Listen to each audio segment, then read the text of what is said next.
And then there was one. 3 people lived in this village until 2 were murdered. Dobrusa, Moldova. 30 years ago, the village of Dobrusa had about 200 residents.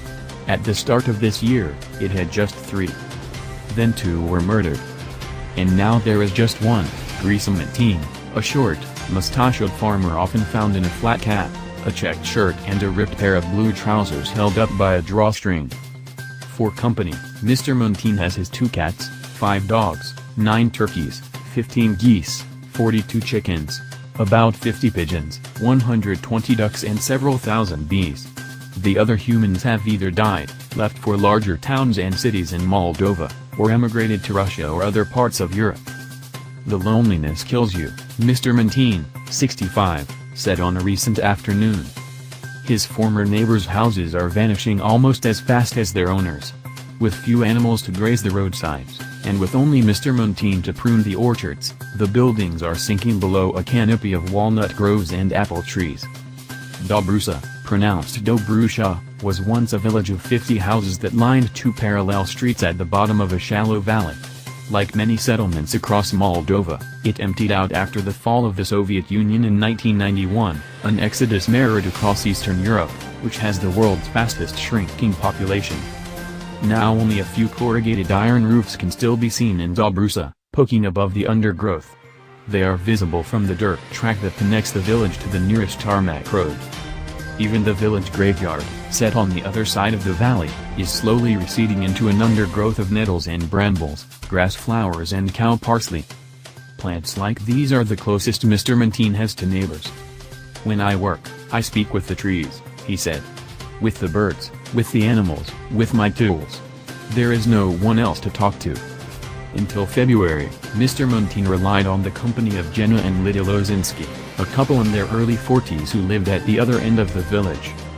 The Lozinskis helped Mr. Muntean tend his small holding, and kept an eye on his home when he took his eggs and vegetables to the area market. The trio spoke, at least by phone, on a near-daily basis. But one Sunday last February, the Lozinskis stopped answering Mr. Muntean's calls.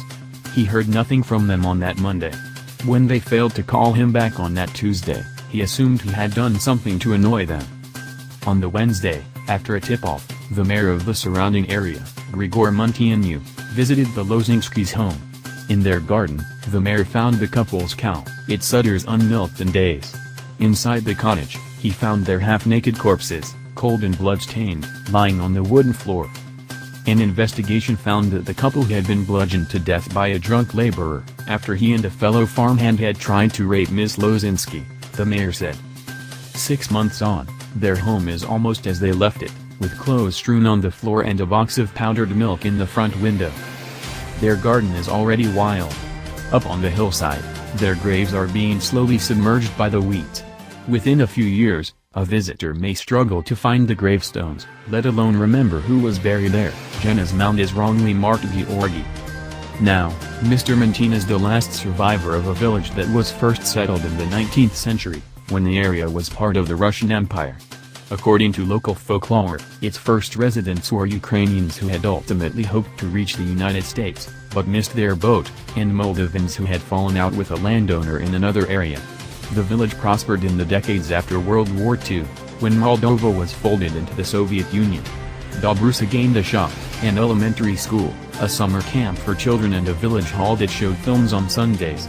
The collective farm provided work for all in the nearby wheat fields, vineyards and orchards. But the collapse of the Soviet Union led to the decline of the collective system and the privatization of the agriculture sector. To find jobs, many Moldovans left their villages, and to find higher salaries, thousands left the country altogether.